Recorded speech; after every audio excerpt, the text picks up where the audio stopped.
Okay, magandang araw po sa inyo lahat mga boss. Nandito po tayo sa Balawang Panikitarlac Project. Update po tayo. Part 3. So ayan, nakapagtakip na po tayo. So hindi na lang nilagay dito sa taas yung PVC ceiling panel tsaka yung aluminum profile. Siyempre may aluminum profile ulit yan.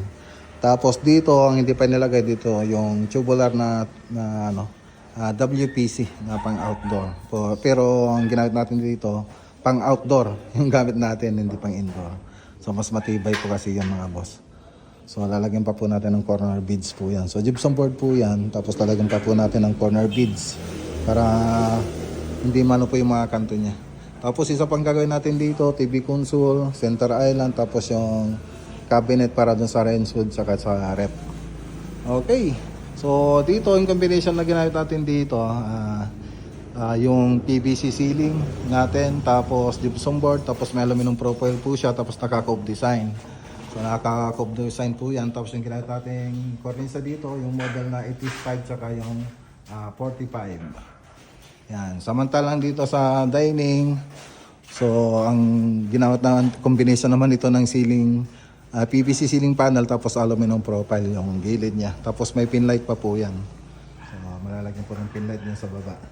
So dito may pin light, dito wala. Kasi yung nilagyan natin dito sa may baba, yung aluminum profile na. So yun na lang po yung kulang dyan. Tapos dito naman sa may kusina, yung aluminum profile na lang po yung ano natin dito, yung ilalagay. So naka-drop din po siya, may cove design. So makikita nyo naka-cove design po siya. Tapos dito sa hallway, flat lang po siya. Ayan. So yung 3D animation po nito, makikita nyo po dun sa part 1 ng video natin mga boss. So tignan nyo na lang po dun. So maganda po yung interior po na ito pag natapos. So isa pang gagawin natin dito, yung interior paint nito mula sa salas, dining, tsaka kusina. I-bind po natin yung kulay na ito. Yan, so green kasi mga boss. So papalitan natin ng light color, yung satin white ng BioPress ng Davis. Okay, so hintayin nyo na lang po na matapos itong project natin o yung bawat part ng video na ito sa Balawang Panikitarlac. Ayan, shoutout kay Sir Alex Maliwanag. So ayan po yung project natin. Okay, alright.